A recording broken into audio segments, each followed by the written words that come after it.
Welcome to Noble, a network of owners, business leaders, and entrepreneurs.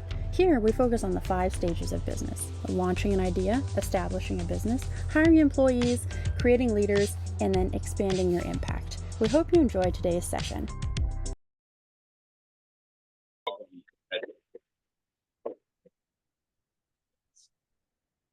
Yeah, I did it all myself. All these other people got in the way. I don't know how we managed to do it, but yeah, I'm really grateful for this opportunity to share. And from what I understand, the challenge was to kind of buzz through in 30 minutes, 50 years of business experience. Then we'll have some interview questions, and then any questions that you all would have, feel free to bring them up. So I did wind up with about 15 slides. So it's going to be a couple minutes a slide. You got my bio, got started. I'm here from Pittsburgh. I just wanted to give you a little bit of background on how we got started. And obviously, I'm not old enough to have been a major player 50 years ago, but it was my father who bought the company in 1971. The company was founded as Condenser Cleaner Manufacturing Company, Incorporated in 1923. My father was born in 1932. His parents divorced quickly. He was raised by his grandfather that spoke no English and his grandmother that spoke some English. You know, he was of the generation when it was Friday payday. At a certain time, his grandmother sent him to the bar to bring him back home and have dinner and make sure he didn't blow all the payday in the local bar on Greenfield Avenue in Pittsburgh. I don't know if any of you are familiar with that area or not, but he basically was raised by his grandparents, put himself through college, had a couple of incidents where he had direct interface with the Lord, which I didn't hear about until much later in his life. And he had a business career, and he always kind of wanted to have his own business.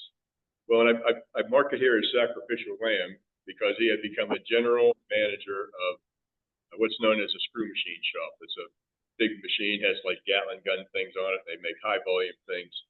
And they were on strike, and he couldn't settle the strike.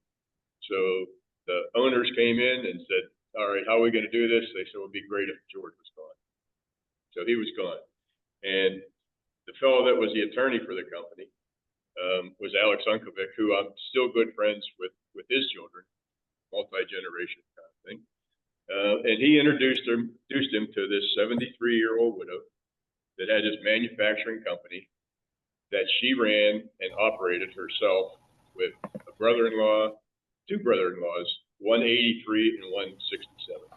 So 3 really old people running this business. And my dad just loved the technology. He's a mechanical engineer by training. And it was obvious to him why this product should just take off. So another kind of divine appointment. He was trying to come up with the money to buy the place. He was turned down by banks. And we were about $20,000 at the time was the purchase price, which was a lot in 71. And, you know, he was at the local gas station where he always went. And he was friends with the guy and said, George, you look a little worn out. What's the deal? And he said, I'm trying to buy this business. And I'm down to my last $2,000. I'm just trying to think of where to go.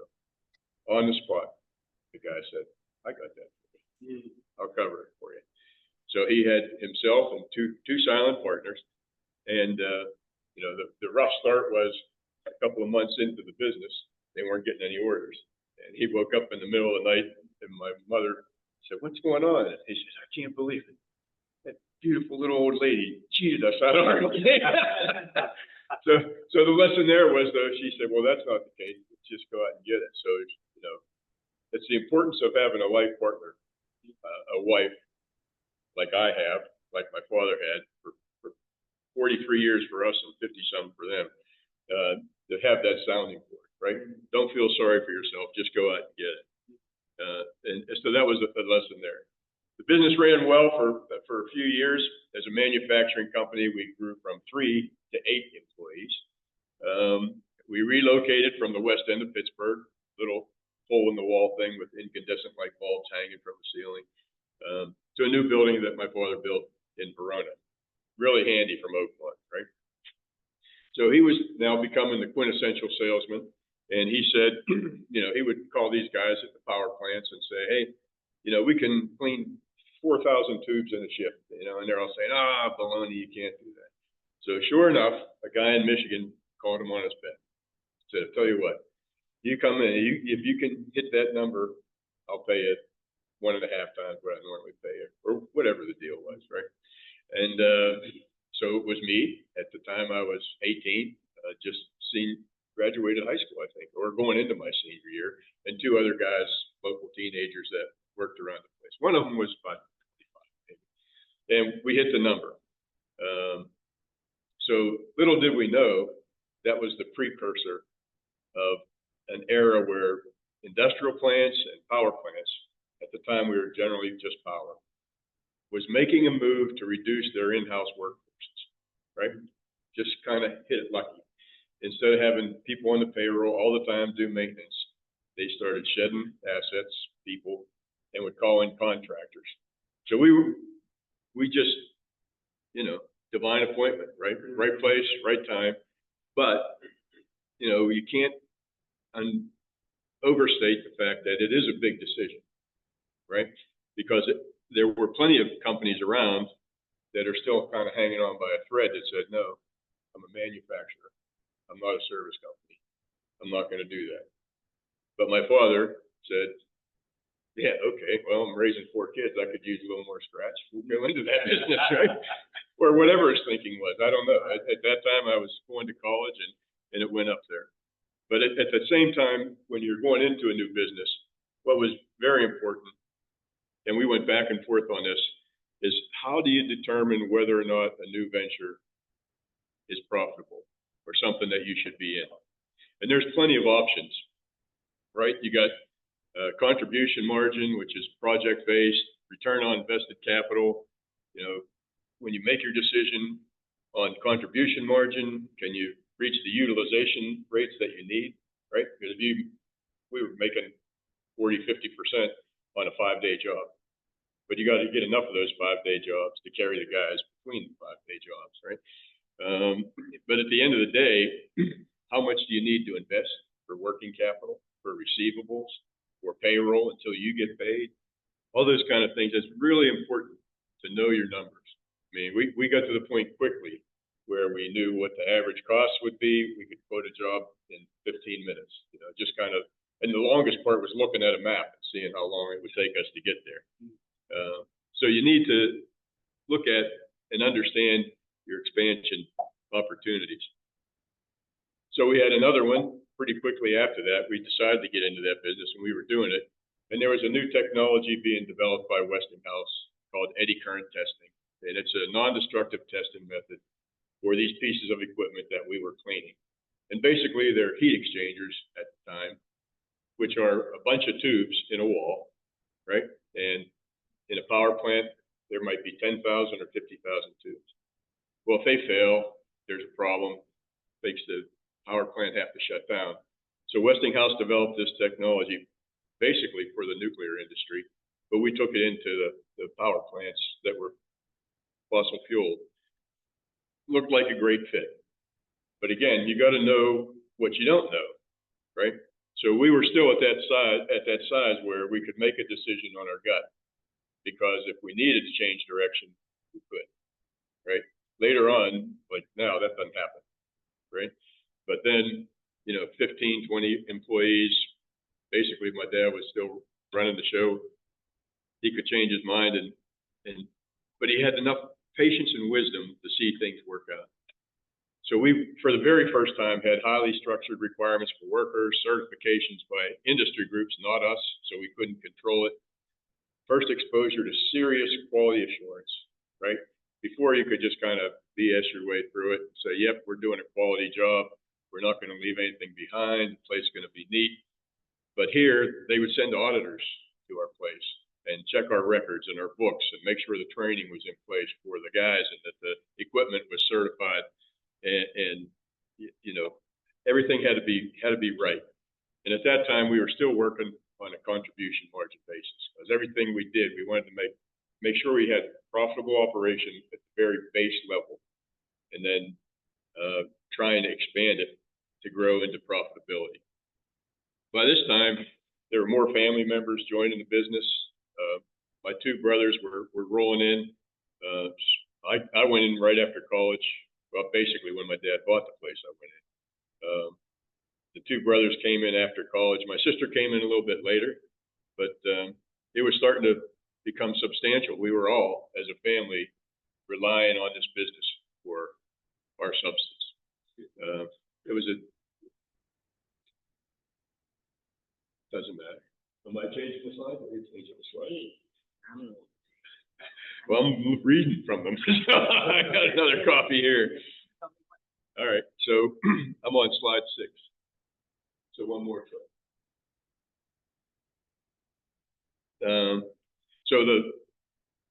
Then we had our first formal acquisition.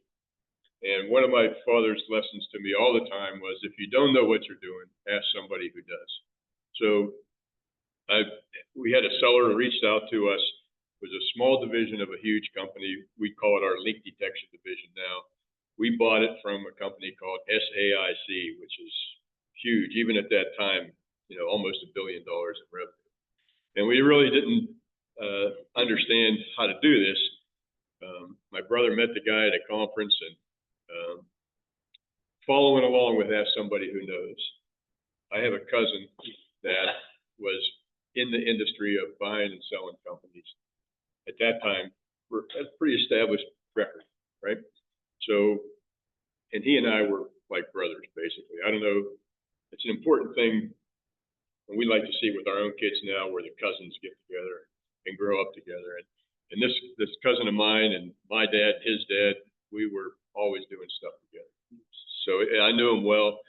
He showed me how to do a formal model, how to do a value calculation, went through the negotiations with me. We made the trip to Maryland several times to negotiate. And then at the end of the day, you kind of got to figure out what your seller's motivation is, right? And we hadn't done that, right? It was like, the only thing we knew was SAIC wanted to get out of that business. It wasn't growing fast. And when it came time, we arrived at the purchase price, and we go into the closing, they said, we'll bring 2 checks. Well, what do you mean? Bring 2 checks. So the first check gets made out to SAIC. The second check got made out to the manager that was coming along.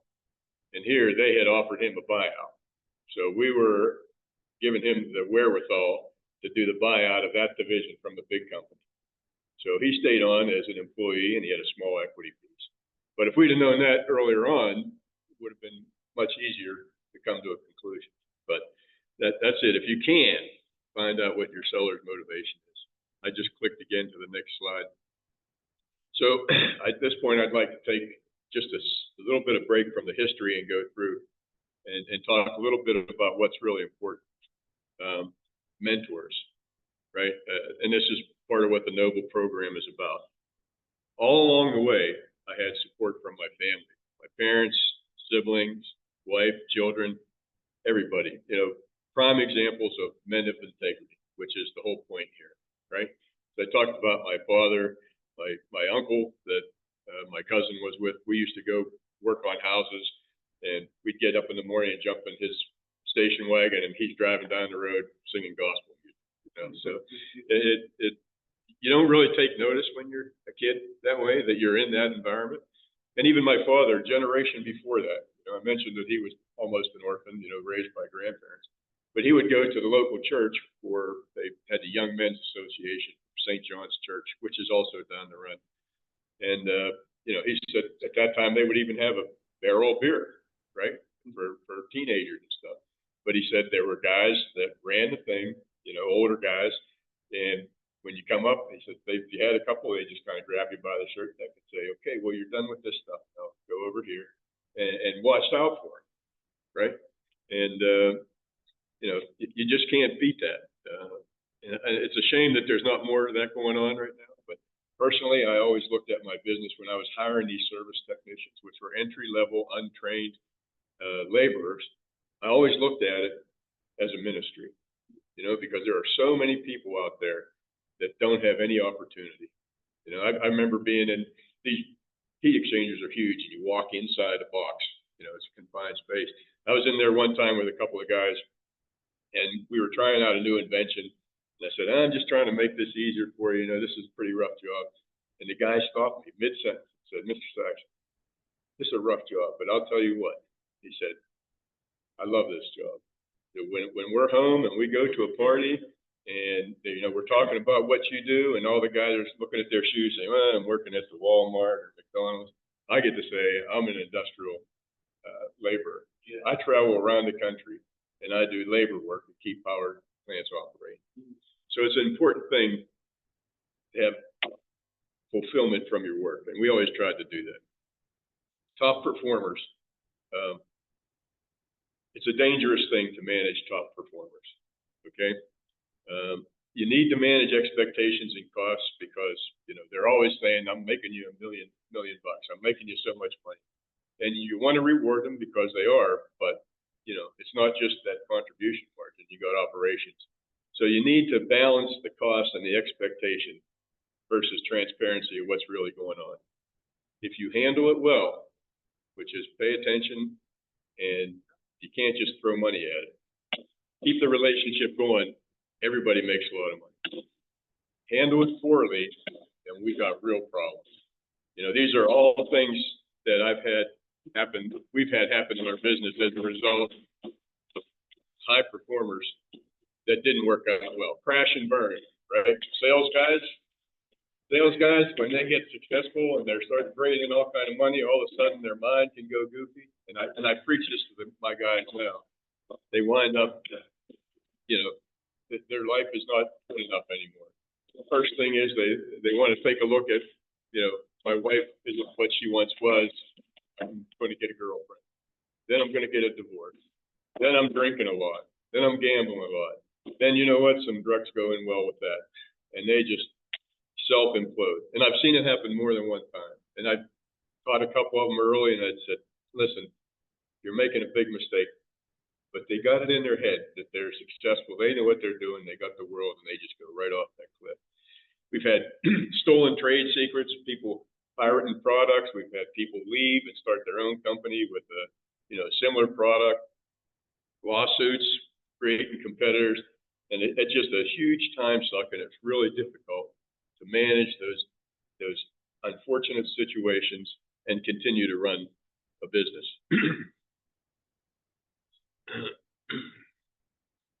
This is where I need a drink of water.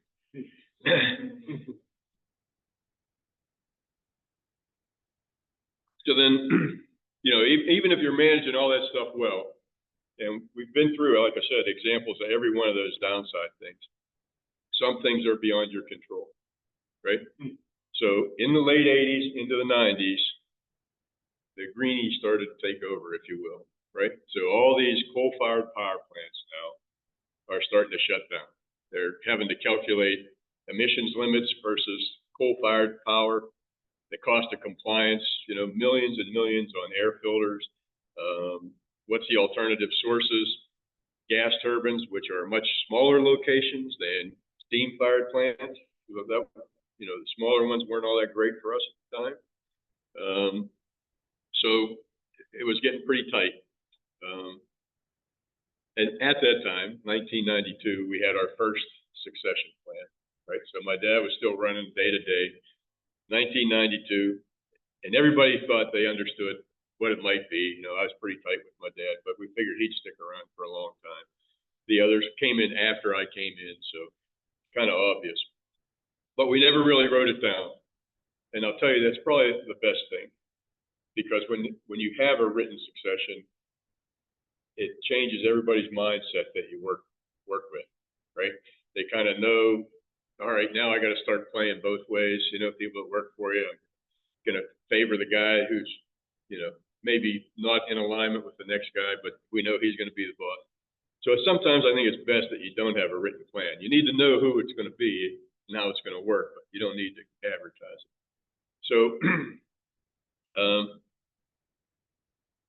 it was classic, right? I got on my slide, real-time succession from a gurney, right? So we were at West Bend Hospital. My dad was having a simple procedure on his heart that didn't go well. So he was going from the simple procedure on his way to the OR for open heart surgery. The doc says, "You want to see him before we go in?" Whole family says, "Yeah." So they bring him by on a gurney. He's laying there with a sheet over him, and you got all the iodine, orange stain all over his chest already. And, you know, we're saying, "Oh, we're going to be all right. We're going to be all right." He said, "Listen, if anything happens, you're in charge. You, and you do whatever he tells you."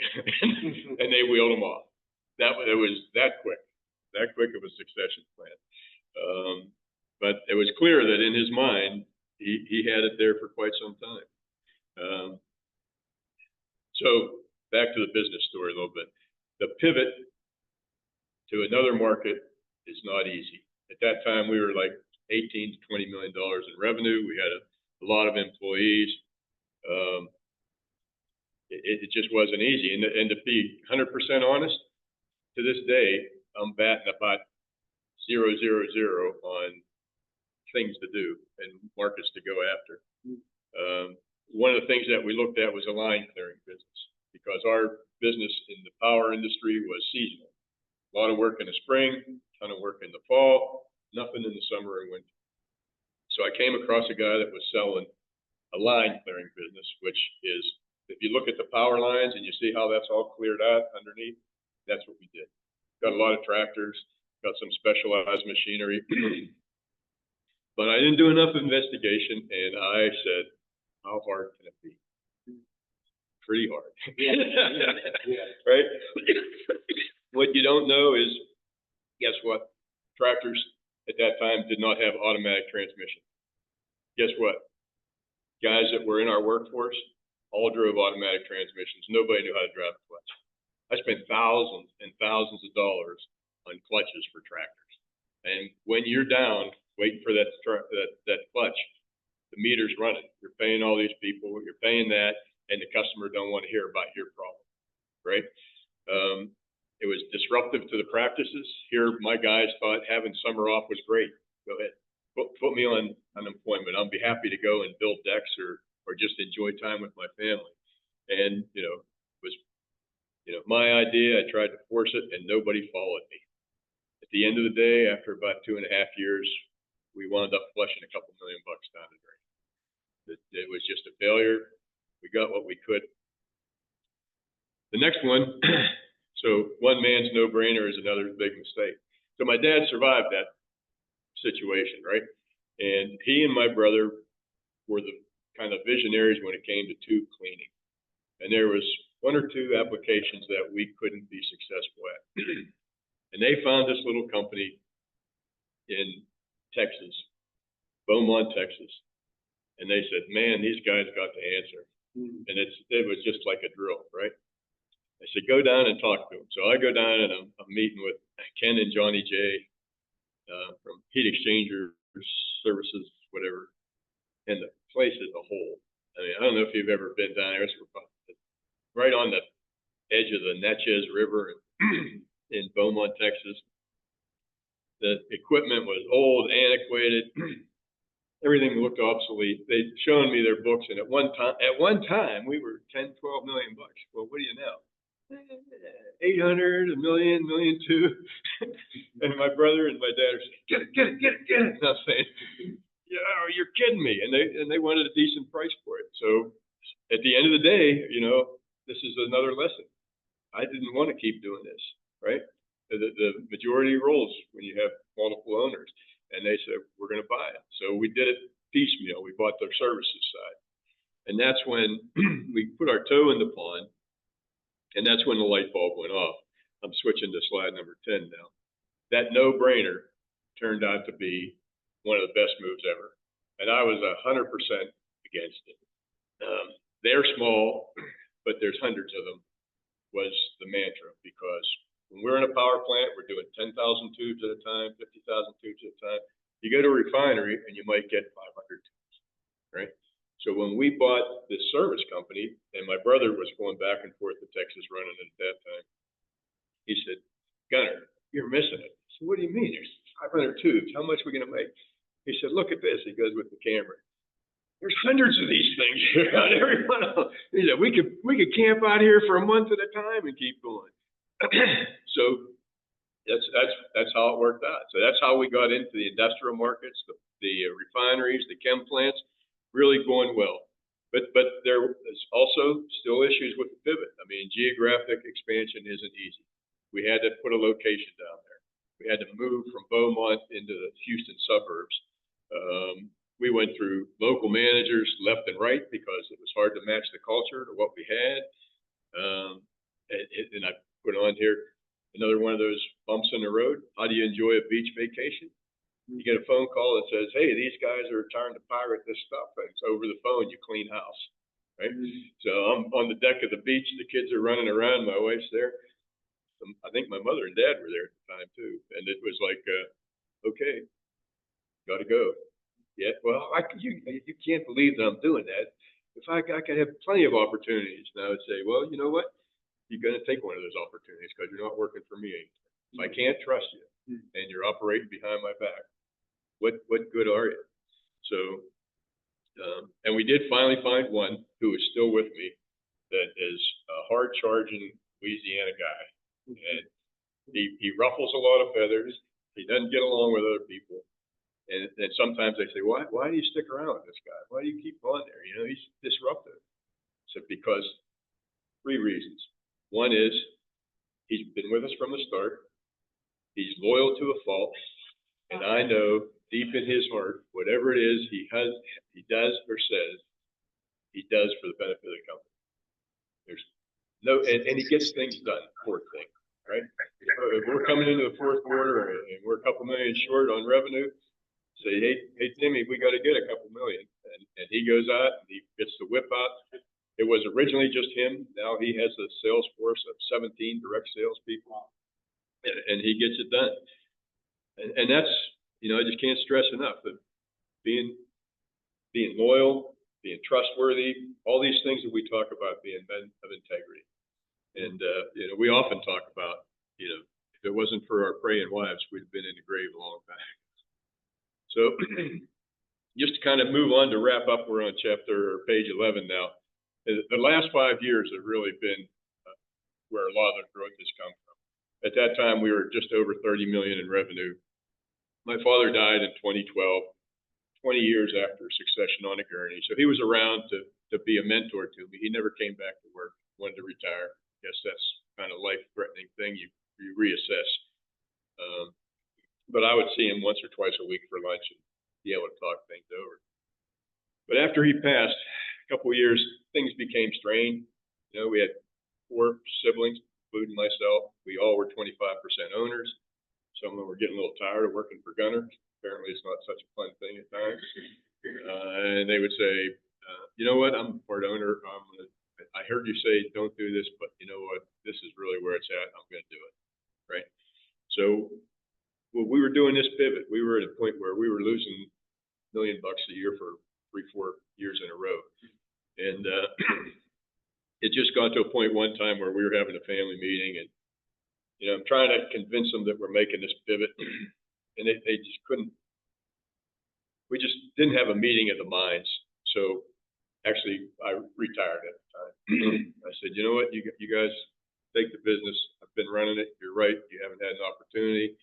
You know, we'll see about buying me out or however this works. Within 3 days, it was like, you can't retire. I want to retire. You can't. So we got back together. You know, we made amends and got together with a really nice working relationship. And about 3 months, maybe 6 months after that, one of the other brothers said, you know what? Let's go to market. Let's see what it's like to sell. So we did a private equity recapitalization. Basically, we sold a majority stake of our company to a private equity firm. Family retained about 30% ownership, but that gave them enough money that they could retire. So my 2 brothers retired on the spot. You know, they took consulting contracts for a year. My sister stuck around. She had a 2-year employment agreement. She stuck around for that. And then at that time, she started to become a grandmother. she jumped ship and is enjoying becoming a grandmother. At 65 years old, she finished her degree at Pitt. So she has a bachelor's degree in English, stuff that she wanted to do. But that process, let me just tell you right now, first move always, if you're thinking of doing something like that, first move always is hire a broker. Get somebody on your side that understands the process and what's going to be. We did a series of road shows. Fortunately, everybody came to Pittsburgh, these private equity firms, after we got the broker who got us set up for it. But it's still exhausting. I mean, it was like 4 or 5 weeks in a row that we would go. At this time, we were using the Duquesne Club in the city. They would give us a meeting room for a road show in the morning. Then we'd have lunch with that prospect. They would leave. Next group would come in the afternoon. We'd go through our numbers again. Then we'd have a formal dinner, go home, and come back and do it again. Sometimes 5 days in that week, sometimes 3 days in that week. All the while still trying to run business. And you need to have a couple managers with you because they're not buying one man's line, right? They want to see what your team is and how they do it. Then you select your partner, and I'm finding out this is more common. For us, the first one didn't work, and what it came down to was, again, a question of integrity, right? So they came in with a significantly higher purchase price, started making promises. We're going down the line, and we ran into a little impasse because the negotiation goes on all the time. They said, well, we'll meet in Atlanta and resolve this issue. And it became clear at that lunch that the guys that we were talking to were talking fast and loose. Their boss that they brought was not on the same page as them. And it was just, okay, can't never trust this guy. These guys, there were 2 of them. They were out of Miami. That doesn't make a difference. I mean, they knew about the business. They just weren't being very honest. And then when you get to the closing, before you get to the closing, you have to understand their language and how much do you really get. Okay. So when you're dealing with private equity firms, they all say we got enterprise value and we got cash-free, debt-free basis, right? So what does that mean? You think cash-free means, okay, I'm getting the cash, but debt-free means you pay off everything at the closing. So if you have a mortgage on a building, if you have vehicle loans, if you have leases, all that gets settled to zero and comes out of your purchase price, out of your pocket. So you wind up getting a little bit less. Most difficult concept I ever came across to this day, and I'm still dealing with it, is what's called net working capital adjustment, right? So it's a complicated formula. You probably need to be a CPA to figure it out, but they establish a baseline based on money that's required to fund your receivables, your payables, your payroll, and keep the business going. When you close, if you have high receivables that are above the average, you get extra cash.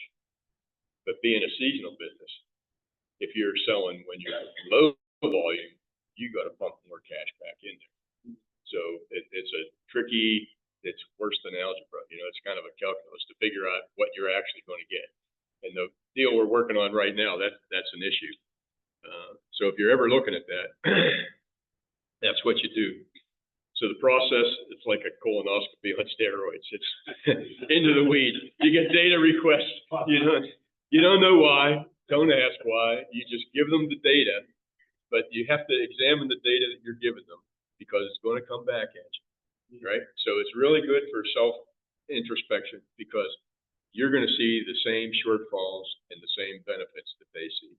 So you better start working up a story as to why this is and what your plan is to overcome the bad stuff and how you're going to amplify the good stuff. So you need to just give it to them. Don't ask why, but you need to examine it and understand it first. And a good broker will take you through that process beforehand.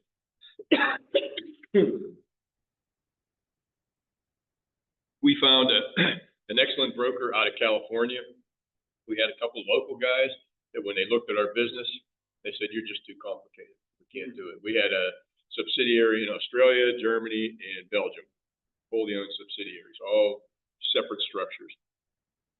We had the industrial markets, the power markets, some commercial markets. Everything was, for them, was just too tough. But this guy, Doug Reynolds, he's a piece of work, and he really did us well. I mean, and at the end of the day, he liked what he saw. So more than half of his fee, he rolled into the deal. So he's actually a participant in owning part of our company at the moment.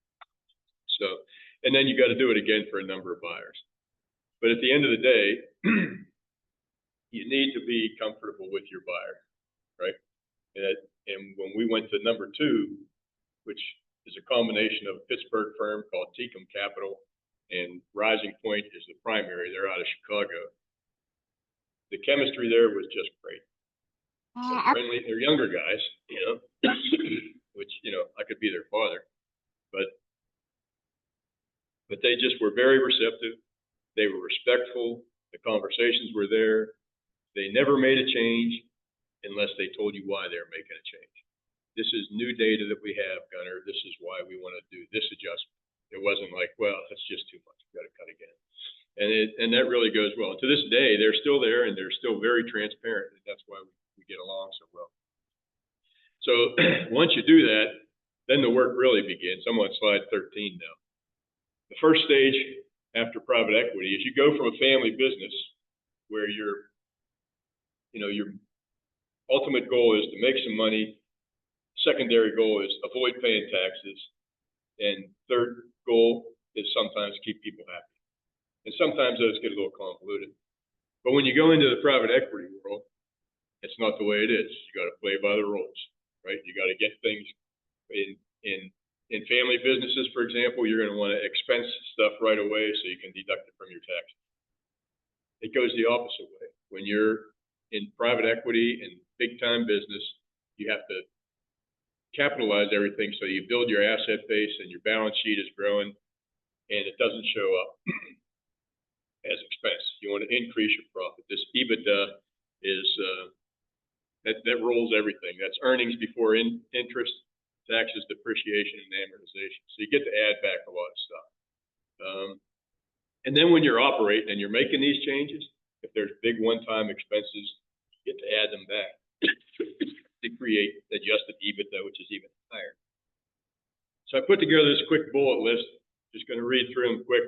You can have a copy of this to look at it with more time. Why do you do it? They are very efficient financial managers. Incredible. When we closed on April 20th, 2020, within 2 days, they had already applied for, gotten, and received a check for the PPP money. It was a brand new concept. They were like first in, got it. They knew our seasonality was, by the end of the year, our revenue actually exceeded the prior year. But from April, May, and June, which is usually our high season, we were like at 30% of revenue, right? So it really was a blessing. Access to capital, you know, if Gunnar was going into PNC Bank and saying, hey, you know what, can you lend me $30 million? I'll pay you interest only, and, you know, we'll be just fine. And, you know, hey, Family Foundation X, why don't you give me, you know, $40 million? I'll make it all work, and eventually you can do something with it. It's just not realistic for a business owner and operator to do that kind of stuff. But these guys, they just do it, you know. And at the end of the day, that's the other people's money equity. The other thing that in our situation when we were selling, I didn't think that we were getting enough money for the place. But again, I had, you know, left it to my siblings what they wanted to do. So I didn't like it, so I rolled my money. You know, I took some out to take some chips off the table, but the majority, probably 2/3, maybe a little bit more, I rolled back in. So I bought a big chunk of the equity thinking, these guys are looking pretty good, make a lot of money, got a great track record. I'll bet on them. And I'm really betting on myself, right? They're saying we're doing well enough that they're willing to risk that much money. So let's roll it. And I did. Then remember the golden rule? You're not in charge anymore. It's not your company. It's their company. And you got to meet goals, right? So under promise, over deliver, right? You don't want to, my first springtime first 4 months I was not delivering because we had an over optimistic sales revenue, right? So for the next 6 months, I'm getting chipped and snipped and bit in the butt over where are you going to get this revenue? How are you going to get it? Are we going to get back? Are you going out of business? And it's so, but when you meet and you deliver, it's all quiet. It's like nirvana, right? You're in heaven. As long as you're meeting your numbers and your promises, you're good to go. The other thing is, remember, they only speak Excel spreadsheets. You can, I see so many business plans that are just paragraph after paragraph. This is what I'm going to do. You might as well throw it away. Doesn't matter. If you don't have a financial model in Excel, a demonstration in Excel of the market potential and how you plan to get it, percentage-wise, and what that will be in profit, it ain't happening. You can put 3 sentences between these monster spreadsheets, and they're happy. And then they tear them apart too. So, and if you ever ask for direction from the board of directors, if you're private equity owned, and I make it a point to do that, take it. But if they give you advice and you don't take it and you fail, man, there's a big downside. If you do take it and you fail, then everybody says, well, at least we tried, and you move on. It's a good thing. And modeling everything, short term, long term, on spreadsheets. Got to lay it out. So, see, there was one other thing. Okay, so yeah, the short term versus long term, model everything.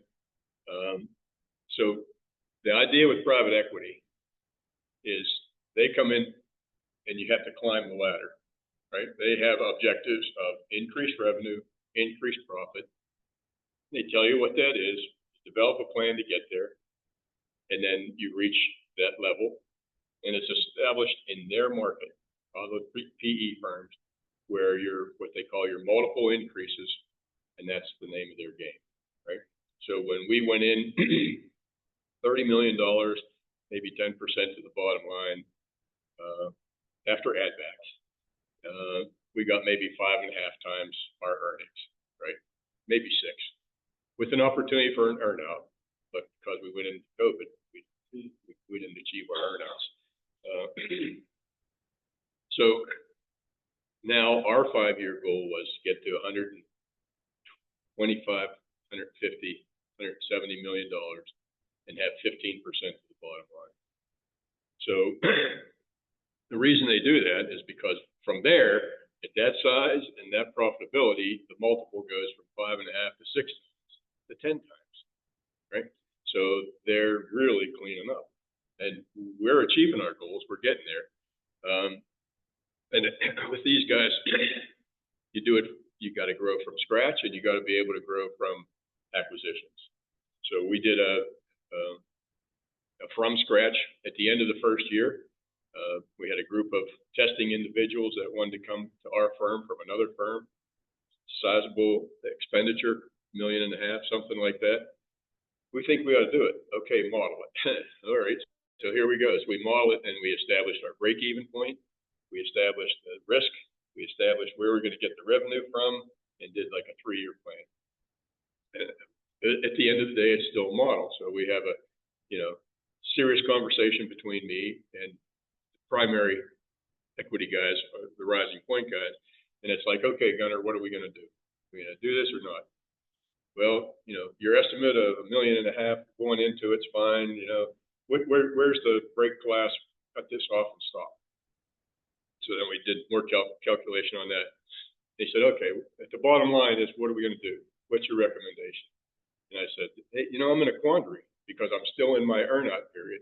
If I do this, we're going to probably lose money in year 1. It's going to affect me and my family. But I can tell you now, unequivocally, that's a business that you want to be in. It's the right decision to move into it. So they said, fine, we'll set up a side worksheet, another spreadsheet, right? If it's an adverse effect, we'll pull that and all the expenses out and we'll pay out on that. But go for it. So that was at the end of year 1. This is 3 years later.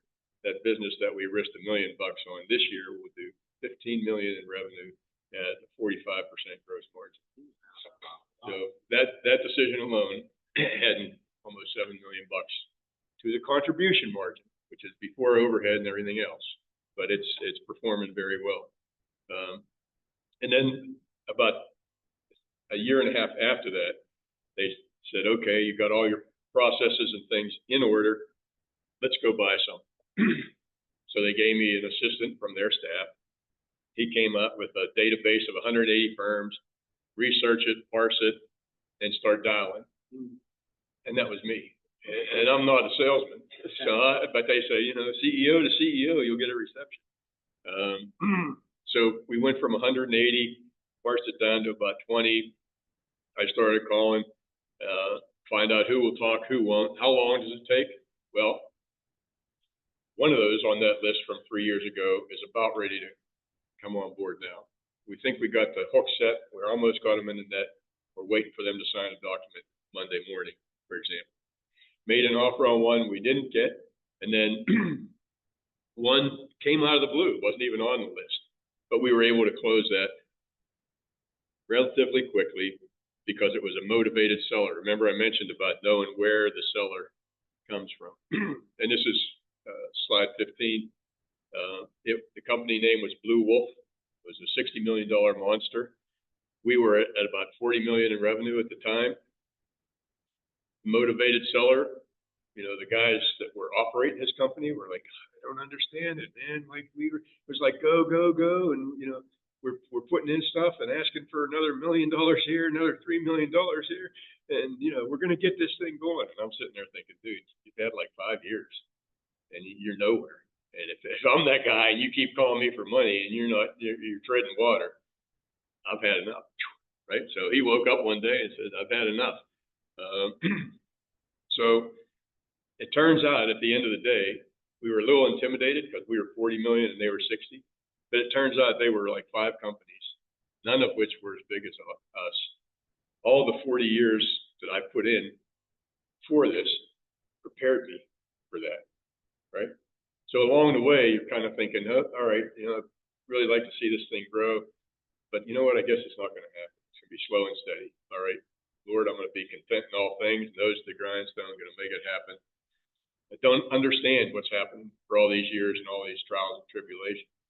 Then this happens, and it's like, last 2 years, I'm a happy camper. It's a blast. We put together a transition plan beforehand, synergy plan, and had the discipline to go ahead and get it done. And that's how we got to 123 million. So we were 40, they were 60, and the last year we grew the combined company up to 123. A lot of work getting it done. But here's my quick takeaways. Sorry, I've run a little bit long. Maybe it gets a lot long. Sorry about that. At the end of the day, the 40 years prepared me. His plans are above our understanding, right? I would have never guessed I'd be where I am now. Surrounding me with men and women of integrity, including family. Need to be fast, friendly, flexible, forward-thinking, focused. I think in my career, 45 years now, I might have raised my voice 3 or 4 times. Once was at a customer that turned out to be a great account after that. I'm a manager, not a visionary.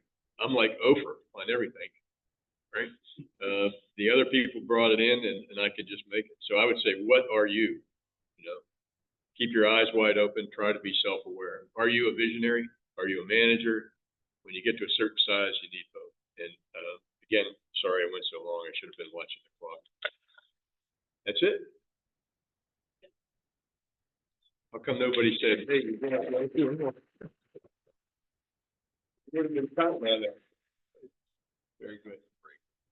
We'll have a break. All right, guys, we're gonna take a short 5-minute break. When we come back, we'll have just a quick announcement, and then we're gonna do an interview with Doug and as well. So that's on the screen, just right now. I should have known when it came back to that base slide.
All right, guys, welcome back.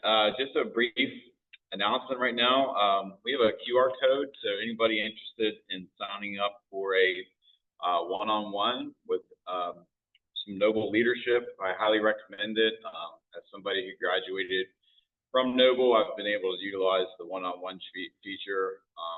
I can't emphasize enough how awesome of a resource it is.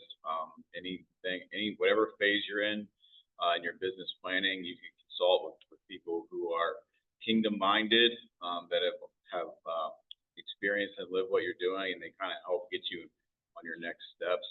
So there's a QR code where you guys can access that. I highly recommend it. Even if you haven't even been through Noble yet, you can get an initial conversation going. So definitely check that out. It'll be worth your time. Also want to announce our next event here is going to be Saturday, October 26th, where we have our very own Noble graduate, Dr. Danielle Davis, with Davis Consulting Services. She's a business owner and entrepreneur in the Pittsburgh area, and her topic is Next Gen Ops Essentials, and it's strategic planning for business growth. So you don't want to miss that. And so now we're going to have Doug and Ed for an interview, so I hope you guys enjoy.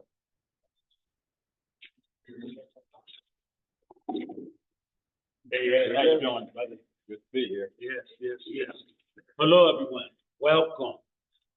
That was a presentation that was very informative, especially when you're starting out as an entrepreneur. I was sitting there, and then when Ed got finished during the break, I had a little small conversation and said, that, private acquisition and all that, you never would think of that as a small business, and you never expect to how large you're going to grow.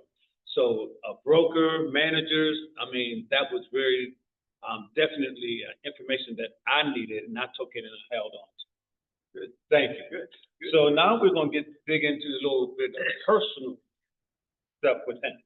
Okay, so the first question is, I've grown up as a child. Did you ever think that you would be taking over a family business?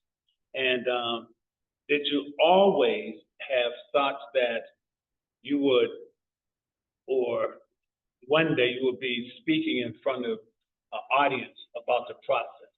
Now, growing up as a child, how did that process take place? So I would say that I never really thought about running a business until my dad bought the business. Mm-hmm. But I will say from an early age, I felt what I now understand to be an anointed person. Mm-hmm. That there were big things for me, that a lot of years I felt I was underachieving and getting frustrated because doggone, I knew the Lord had something better for me. Right. And, it's turned out being faithful and knows the grindstone, he has been. Okay. So what is it like, tell us a little bit about growing up and, your childhood and things like that. You spoke about that earlier, your parents and everything, being raised by your grandparents. So what did the grandfather and grandmother instill in you that you still carry today that you would instill in others? But that was my father who was raised by his grandparents. Okay. And the message there is,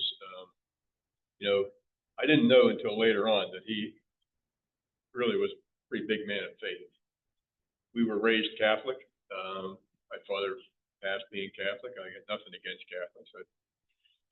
But when I met my wife, I found a better thing. I'm a Gideon, so I go to a bunch of churches and I see what's going on. But I would say that he had the determination, and again, I would say anointed determination, to take himself from there. I mean, literally, he would shovel coal into his grandparents' basements in the wintertime. And where they lived in the city on Greenfield Avenue, at that time, they still had outhouses. And they still had, Sunday dinner was they bought a live chicken and cut the head off and boiled it. He tells us those kind of stories. Right. But, he always, he would tell us stories like when he was working his way through college, he was working for a transport company. And he said, I was up in the rafters and I'm working these come-alongs trying to lift this equipment up and the sweat's pouring off me. And I remember right then saying, this is not going to be my future. I'm going to, get back to college. And he got his engineering degree. He joined the ROTC. The first time he talks about actually hearing from God, which we never heard these stories until, near the end. He joined the ROTC to get through college. And then, of course, went into the military and the Army engineers. And, he said, this is a pretty good life. He had met my mother at Pitt, and they were still dating. And, it was time to renew. So he said he was walking across the parade yard to go in and re-enlist. And his office was closed. And he turned around, he started walking back. Guess I'll come back after lunch. He said, right in the middle of the parade field, he heard a voice say to him, if a shot rang out right now and killed you, who would care? Wow. Who would care? And that's how his father died. His father was shot by a sniper on Guam as a medical officer. And he said it was made my mind up right then. Never went back to re-enlist. Went home, became engaged to my mother, and decided he wanted to have a family. So growing up as a young man, in your home with your mom and your father's into this business, was there any conversation about you and your brothers coming into the business? Did you have your own idea of what you wanted to do with your life outside of the business? So I can't really speak to conversations he might have had with my brothers, but he did recruit me in, encourage me. So talk about a fresh start, right? I went to Pitt also to be a mechanical engineer. I did all right. And I will tell you now, a little fun fact about Gunner. My first semester GPA at Pitt was, anybody want to guess? 0.15.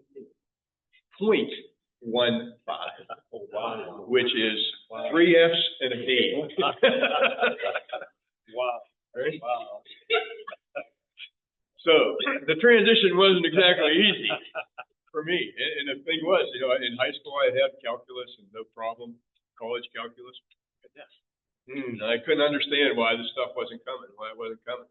And at the end of the day, I think that's just a door being closed. I stayed in engineering for 2 years. I got my cumulative up to a 1.79, but that wasn't enough to stay in engineering school. So that's how I went to economics. And when I got in economics, nothing less than an A-, I think, in my major classes. It was something that was natural to me. Again, like in high school, I didn't really have to study. Everything made perfect sense. But then when I was going for my MBA, it was because my dad said, "You're my insurance plan. I want you to be prepared to run this company. We got great things coming." I started part-time. We had our first child, and my dad called me into his office. He said, "Listen, I want you to transfer full-time.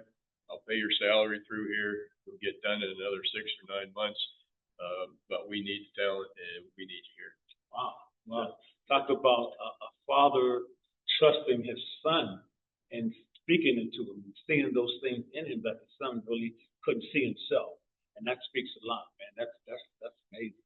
And I'm always encouraging my son too. My son's doing some great things. So how does faith in Jesus play a role in your business? And how did you come to Christ? So the last part's the easiest part, coming to Christ. We were running that service business, and we were in the middle of busy season, and we now say we were under attack, right? So we had accidents on the highway. We had people getting hurt. Fortunately, nothing serious. Could have been serious at the time, and I was well over my head. And another godly man that was in my past was my brother-in-law, Craig Blight. I called him and was, telling him, "Listen, I can't go on. I can't do this stuff." And he let me. He was a pastor at the time, youth pastor, and until he died, he was a real soulmate. He taught me a lot. We lived a lot. I mean, between my father, this is just the men's side. Between my father, my father-in-law, my brother-in-law, Greg, the support that I had there, you know, I can't say enough. And Greg actually came out of the gutter too. I mean, he was a reformed addict, was living sober, of course, being a pastor. And that helped me with when I had some of those situations with some of my children as well. But yeah, so that, and how I use it every day is I start my day with devotions now, with devotions all the time. But when there were particular difficult situations like those lawsuits and I had to be deposed, and when you're doing that, it is kind of like what you see on TV. They come after you hard and furious to try and break you. You know, before I would go into the room, I'd pray. And I remember one time I had a break, and my wife called me. The break, just timing was perfect. And you know, said, "Well, we're praying for you," and I could feel it. So you know, when you go into those tough situations, whether it's you know, whether it's a lawsuit or just a business meeting where you have to make a key decision, I pray up. And when things are happening now, like what led me to the Lord in the first place, I just sit back and say, "Okay, Lord, what's going on? Where are we going to go? How are we going to handle this?" And it's you know, that whole be content in all things goes a long way. Worst thing can happen is I got to find another job, right? But the real stuff that's difficult to deal with is the personal stuff, the family side. Right, right.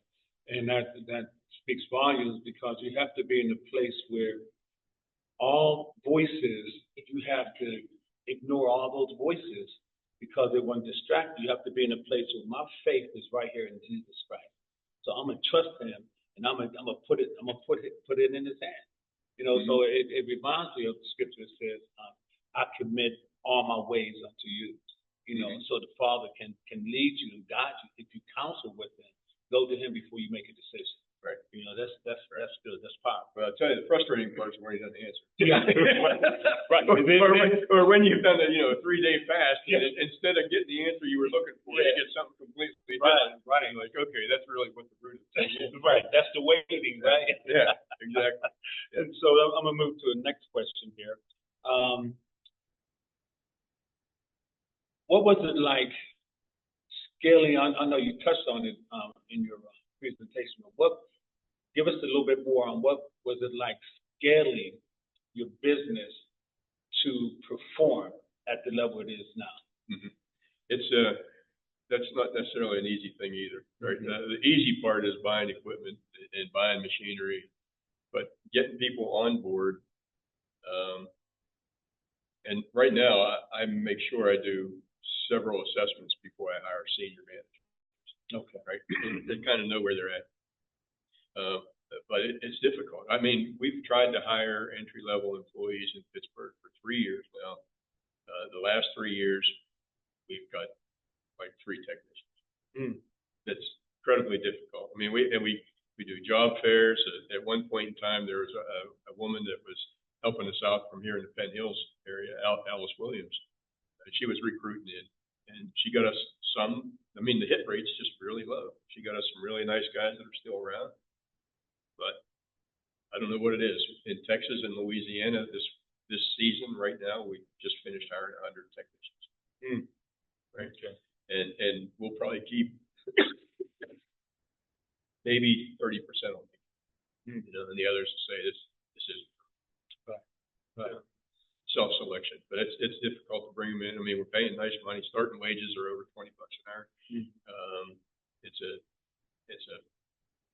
difficult environment to work in, but it's a rewarding environment to work in.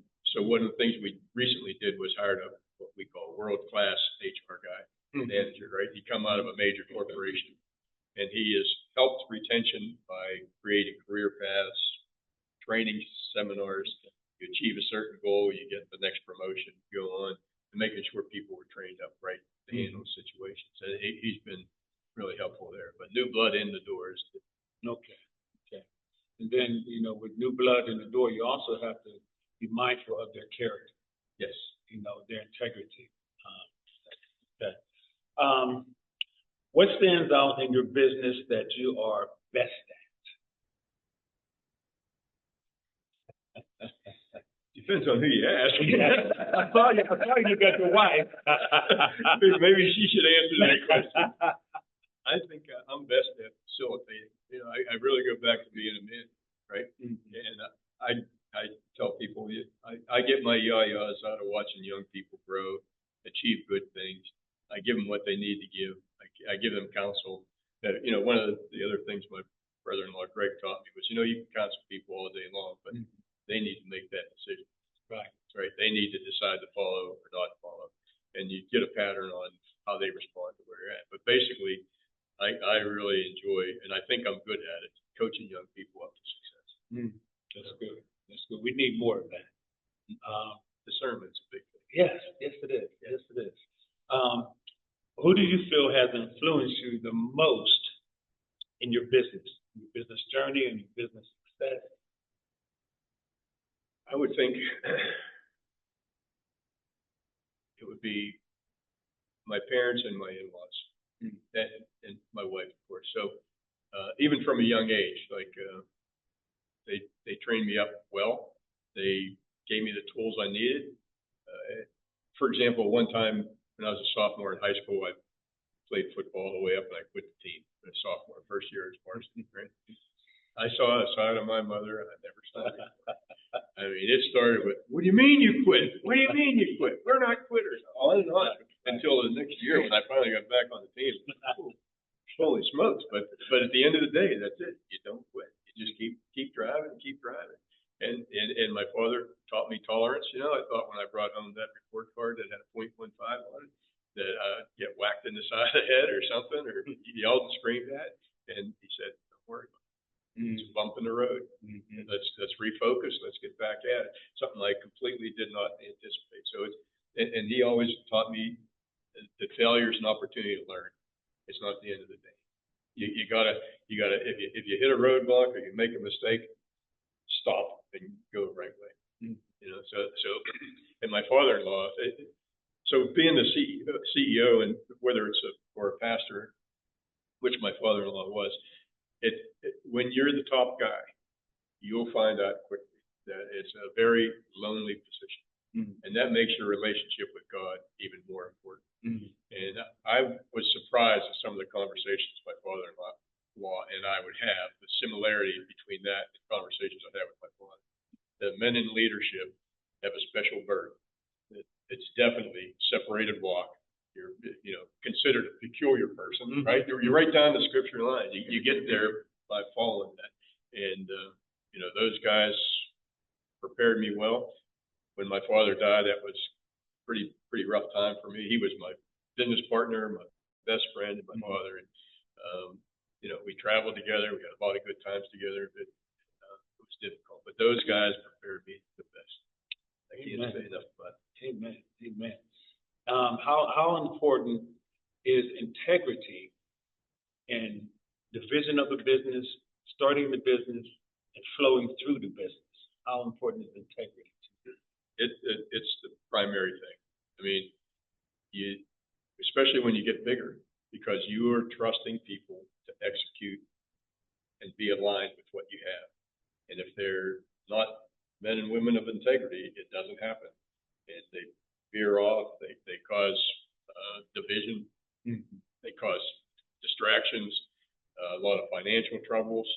So, you know, that's one of the things I look for all the time. And I will tell you right now, so I'm near the end of my career at 65 years old. I can probably name maybe 3 times, 2 times for sure, maybe 3, where you come together as a part of the A team, where everybody on the team is pulling their weight. You're perfectly aligned. You might have an enthusiastic discussion from time to time, but at the end of the day, we all come together. I'm in that zone right now, and I would say to anybody watching, if you find yourself, enjoy that situation, because it is so rare, and it's such a beautiful thing that you know, and that only happens that way. If you got somebody that's, you know, not of integrity, that blows the whole thing. And it doesn't have to be a huge gap. You know, people say it's only a white lie, or he didn't really mean that, or and it just starts from there. Just questions. Right. So what's the next for you, what is on the horizon for Ed Saxon?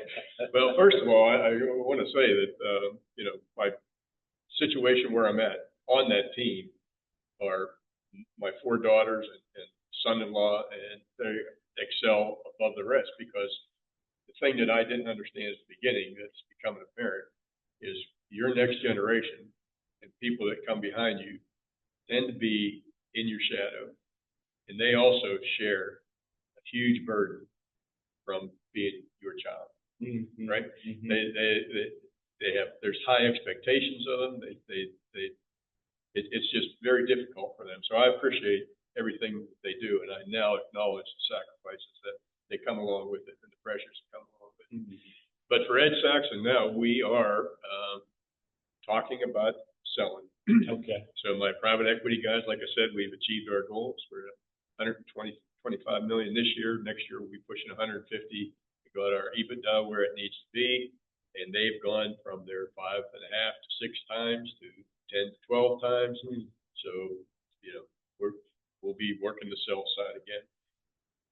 For me, it's a lot of uncertainty, because generally speaking, the only guy that gets ixnayed is the CEO. Right? Everybody else stays, but they want to make sure they're going to follow the new guy's vision. Right. But that remains to be seen, because when we bought that Blue Wolf, that was a bigger company, and speaking of men of integrity, my guy stood behind me and said, "You know what? I think you're going to be CEO," and the thinking was not the same as being, right? So this a lesson that my dad taught me, and that not everybody knows, is when there's something on the table, take it. Nobody's going to give you anything, right? So I was meeting with the other CEO and his chief operating officer, having dinner, talking about the future, and there was a little bit of doubt as to who was going to be there. So I kind of took it on myself and said, "Well, going forward, you'll be working for me, and we'll maybe we reduce your salary. Definitely going to reduce your role, to both of these guys, but you're welcome to come forward." And the CEO said, "Well, I know what I'm doing," and the COO said, "Oh, let me hear it," So then the next question was, "Okay, Gunnar, what's your day one, first week look like?" I said, "Well, it looks like first thing I'm going to do is negotiate your exit contract." and I'll have to figure out. And the funny thing is that COO is one of the best guys that came to that deal. And he stuck around, and he's doing well. But when it's on the table, you got to take it. So if I'm offered CEO to continue, my wife and I have discussed it. It's probably reasonable to keep working till 70, another 5 years. If I'm not, my contract says I got a couple years severance. So I'm kind of set. I'm not worried about a thing. There you go. Amen. There you go. So one last question. What advice would you give to someone who is starting out as a young business owner, entrepreneur? What advice would you give them? So there's 2 aspects to that question. One is you can't wait for it. You got to go get it. Like I said, my dad went out and started chasing down customers. Our family vacation this winter after he left was a road trip to Florida for the grand opening of Disney World. But it took us 4 days to get there and 4 days home, because we stopped at every power plant on the way. And he would make a sales call. Wow. And we were in the Buick with my mother and my 3 siblings. And he'd come in back with his, briefcase. "I think I got another one. I think I got." And we're driving down to Florida with the windows up, and he's smoking those cigars. and we're killing each other. But that was it. And you'll have fun memories of that. Right. The tough times sometimes have the best memories. So I would say go get it. The other thing is, and this is not easy to say in this group, and my wife gives me some flack over saying it, but I'm going to say it anyhow. When you're building your business, it's good to know where you stand with the Lord and how you want to run your business. But if you assume that others that come to work with you as Christians are no-brainers, I'm going to tell you now, they're no different than any other person. And I've had I still have lots of Christians on my staff that I work with and get along really well with. But I've had others that been a huge disappointment. That my Christianity is a crutch for them. That he'll understand if I don't come to work. You know, he'll understand if I cut this corner. I'll get grace. You know, and you really gotta watch that stuff. For me, that was a hard lesson to learn. I mean, you know, I've fired brothers-in-laws. I haven't, but our business has fired best friends. I mean, it's cost us relationships, but you have to do what's right for the business, and that's not a free pass. Right? You need to run your business on Christian principles. You need to be a good, honest man of integrity. You need to follow those. But when there's not one there, regardless of what that person's faith beliefs are, they got to go. Okay. So sorry to deliver that message, but hey, that's the truth. It's reality, as you said. Well, we thank you, and I want you to tell everyone throughout your presentation in this interview, you said Gunner. So why is your name Gunner? Okay. There it is, the great story, right? So I mentioned my father lost his father when he was killed in World War II, right? So from then on, he's always been a student of World War II, right? And I was the firstborn son. My sister was born ahead of me. I was the firstborn son, and he was reading a book and bouncing me on his knee. And he was reading a book about the German Navy in World War II, and the admiral's name was Gunner or something or other, right? So he also, like I said, comes from down the run in the city, inner city, and in his time, everybody had a nickname. Okay. So he always told me, I gave you Gunner because I didn't want anybody calling you Chubby, Pinky. He said, and Gunner was an admiral in the German Navy at the time, the most powerful naval force in the world. So you got Gunner. And, it has nothing to do. I never served in the military.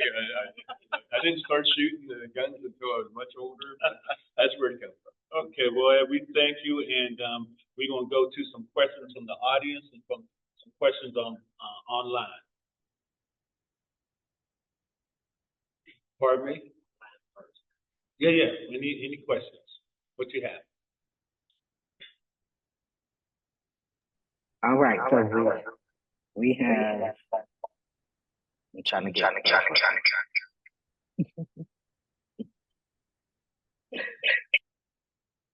They can't hear me, so you got to repeat the question. I would like to know how the information that he provided can be related to the food industry. If you are a catering, manage a restaurant, or a baker like me, who or looking to grow a scale business. So you want to repeat the question? Yeah. So they want to know. The question is, how can the information that you shared be shared with us as a caterer, a food business, someone? How can we put that into our business dream? So really, the same principles apply. First and foremost is know your numbers, right? So know where you're making money, whether it's in the bakery or in the catering side.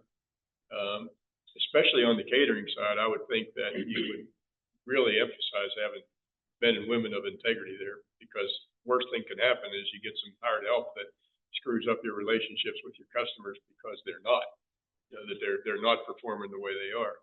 But if you know your numbers and you grow to a certain point, one thing I didn't mention is you have to acknowledge when you're at capacity, right? So if you're still trying to do everything as you grow, you're going to hit a wall. And that's a difficult lesson to learn. You need to know when you need to have a separate person for marketing, or when you need to have a separate person for logistics in your business to get the tables, chairs, and food there. You need to have somebody with a good accounting background to know when and how to buy your baking equipment, and you need to go from a doer to a manager, to not necessarily a visionary. Your vision's set. You're already talking about business that you're in, but now I got to manage that. And how do I get the right people in the right places to make that successful? And you need to be very careful making those selections, because they can make or break you. But if you know your numbers and you know where you're strapped and you know who you are, what your strengths are, you're self-aware. Mine has always been accounting. Hard as that is to believe. I mean, I'm in this business, I'm following all these numbers, these guys are all about spreadsheets. I can't account to save my life. I mean, that's probably why the working capital thing was so hard for me. One of the best things that ever happened was a private equity guy saying, to make this deal, you need to get a full-time CFO. And the guy I got is exceptional. Rick and I are like the yin and yang of everything. He communicates with them by spreadsheet and with me in English. And we both look at those spreadsheets and he says, and this is the number we're trying to move. How are we going to move it? What's in that number? And I go back and I look and I say, so this is what we're going to do. And I go out and execute and get the managers on the page. But, so find out where you're weak and bolster yourself with either a hire or a professional. You pay accountants by the hour. So that's what my advice would be to that person. Okay. Another question. Okay, go ahead. I would like advice on how to work with family, specifically children. My son is taking over my business and we have very different processes and procedures. How do I let go because he is doing a great job? I think I'm the problem. So the question is, how do you work with family members in your business, children? And I am working with my son. He's doing a very good job, but I'm having a problem of letting go. So answer that question there, Ed. Well, I worked with my father and mother, and I worked with my siblings, and I'm working with my children and nieces and nephews. The problem of letting go, I've never had to do that. You say that. You just have to be honest with yourself and with that person, with your son in this case. Just have to have a sit down, and I would encourage you to talk through your concerns. And at the end of the day, if you are comfortable doing it, that you just have to do it. Just walk away. Just say, good luck, it's yours. If you don't mind, we can have lunch like I did with my father for 20 years. We have lunch once or twice a week. I'm here to bounce questions off of, and my father loved it. Right? And I would say, man, this is going, what am I going to do? Oh, no, your problem, kid. Let me know what you're going to do. I agree, it's a problem, but it's your problem to solve. So, that way you kind of get a finger on things. You set up a regular meeting, and at the beginning it helps to have an agenda, which is what I did when I came back from retirement with my siblings. We had a regular meeting scheduled. We had an agenda, what we would talk about, and we set limits on, if you need to gradually get yourself on what each person could authorize and spend or decisions they could take without consultation. And then you just become more at ease with letting go as you earn each other's respect and trust, which is the most important thing, basically. Probably the second biggest thing in your life is the business. First is probably your son. So just take your time and be open and transparent about your concerns, and let him be open and transparent about his concerns, and you'll get through it. All right. Question from the audience. Yes, Rob. So on the family side, so you mentioned earlier having a succession plan. How soon do you recommend, putting that in writing, like especially if you're operating a family and getting everybody on the same page? And I'm kind of curious what the sibling reaction was when your father pointed to you and said, he's in charge, do whatever he said. Was that well received, or was it, how did the siblings react? And sort of how do you navigate the family element? You can fire, your brother, but he's still your brother.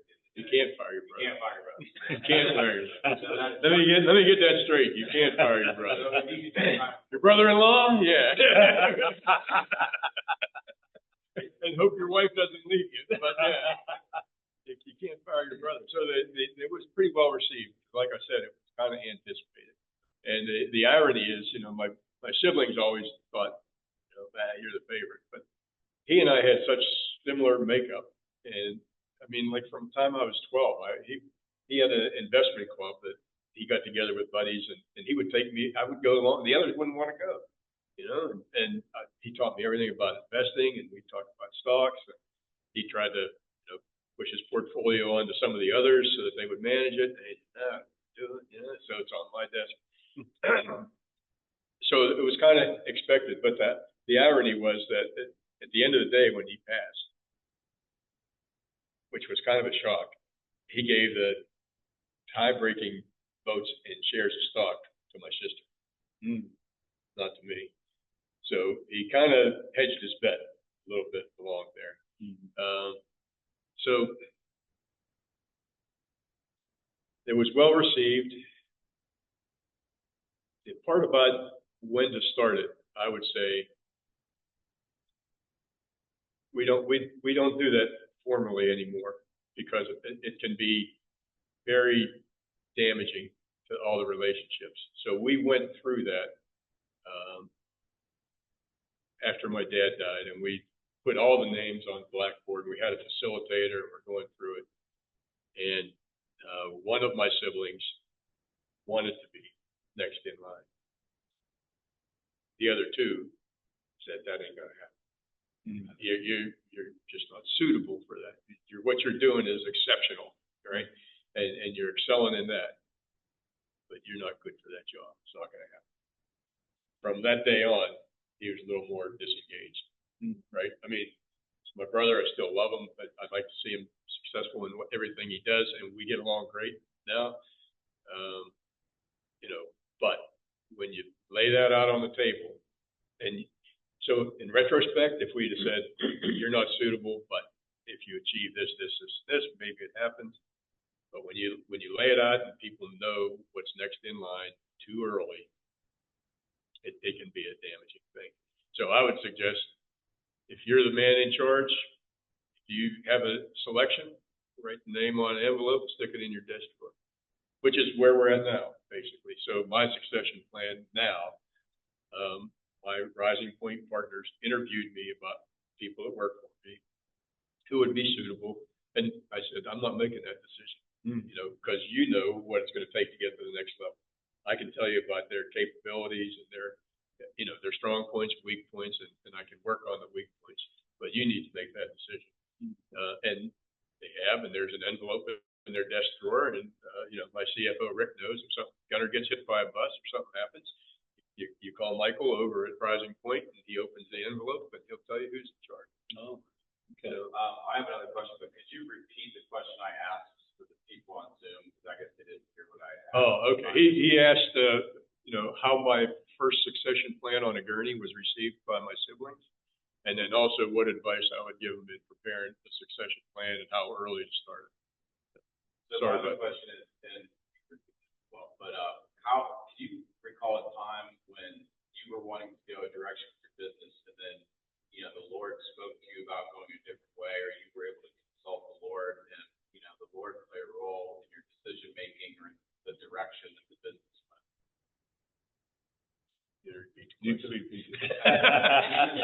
So can I recall a situation where the Lord gave me a business directional question, answer to where I thought I would go? And I would say to that, no, I can't. But I can say that when it comes to personnel and situations, yes, frequently, right? Frequently. And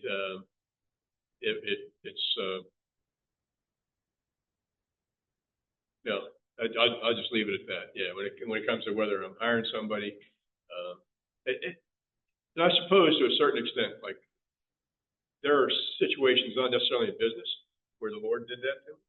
At one time, I ran for a countywide office and in politics for county council person, and there was no doubt. I prayed fast. The Lord said, "That's it. Yeah, it's all for you, man. Good. Let's go." And I believe at the time I had supernatural energy to go to all these meetings after work, and I'm traveling all over the place. And my wife was behind me and said, "Go get it." And I'm saying, "I'm a little bit short on cash. Go get off your butt. Go get Trey something."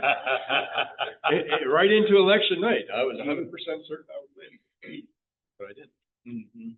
Right. Mm-hmm. But I'll tell you, along the way, I learned so much about networking, and I made so many good connections with people of faith, Right. and we reaffirmed each other, and it was an excellent experience. So, the Lord obviously took me right through that for a reason. Mm-hmm. Only to hit me in the side of the head and say, "Get rid of that ego, son." Right? And all in one night. It's a hard pill to swallow, but so in my personal life, yeah, but in business life, not so much, other than like when I made the comment about going into the non-destructive testing area and hiring that group of guys. There was, gave me no doubt about it. I assume that really comes from the Lord. You get the confidence that this is the right thing or this is the wrong thing. But when you're talking to them every day, all the time, kind of take it for granted. Okay. So we'll take 2 more questions from online. Do you have any? I was going to say time check 11:15, and we have a question from D. Fitzgerald. Any advice on funding and being able to bless those who need help and not make yourself short? Repeat that again. Any advice on funding and being able to bless those who need help and not make yourself short? Okay. The question is, any advice on funding and blessing others while not making yourself short? I guess you mean short where you're financially short. So I would say on funding, you just have to make sure whatever funds you get, you can pay back. Because everybody wants an exit strategy. Whether it's your father-in-law or your father that's giving you $10,000 to make a buy, he's expecting that money back. Even if he says, "Don't worry about it, they'll pay me back," they're expecting that money's coming back somehow, some way. The bank, you got to pay. So you just need to make sure you're profitable enough and you know a way that money's going back. As far as helping other people, I am not 100% follower of Dave Ramsey, but I believe 100% that you work your job, you do your best so that you can be able to be generous outside of the company, right? You don't hire someone in that can't do the job so you can put them on your payroll and pay them. That's a big mistake. You don't do that. The business is the business. Personal side, responsibility, generosity is personal side. So make yourself enough money that you can give it away and not worry about it, right? Tithe in the church is first. And after that, do what you can where you can. Yeah. And the next question from online? Are there any? Okay, any questions from the audience? Yes, sir. So, work-life ministry balance. Obviously, there's a difference in where you were at with that, the first, say, 10 to 20 years of your life and getting to the level you're at now. The advice or thoughts on that as far as how to meet the needs of all 3 of those areas that I know you're involved in. Yeah, so I'm an elder at my church where I have been for. The question is, how do you handle work-life balances, work, life, and ministry? And the answer is, be self-aware, right? So my wife tells me when I need to do something with the family, and I listen most of the time.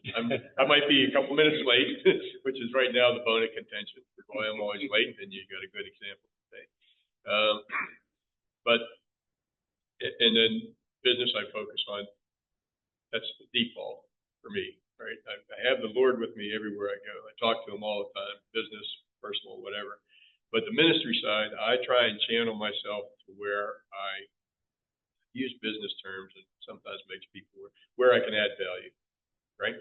So there are some people that are evangelists, some that are prophets, some that are, and a lot of times there's things that come up that I think I just can't add value to, right? So, good luck. The other elders can take care of it. Okay. But there's areas where I excel, and I step up and take care of that. And hopefully the pastor knows that in this case I have her back, and would never betray her or be against her. And I know at the beginning she had probably questions about that, because for years I've been resistant to, and it's an old story. Should a woman really be your lead pastor? Right? So I struggled with that, and I had a guy in the church advise me and said, well, ask the Lord, dig in there deep, take a fast, do this, and God will tell you. Right? And at the end of the day, God said, yeah, green light this, that she's got a perfect heart for it, she's going to do well at it. It's not, not your concern. Everything's going to be fine. From that point on, I never looked back, and I've supported her 100%. But I know at the beginning, and I was up front with her. I told her I had those reservations. But anyhow, so cut short back to get back on time or get out of here. That's how it is. I decide where I can add value, and I put that time and effort into it. I count on my wife to tell me when I'm short on the family. Okay. Excellent. Well, we want to wrap it up here. Want to thank Ed for coming and sharing with us his knowledge, his struggle, his success.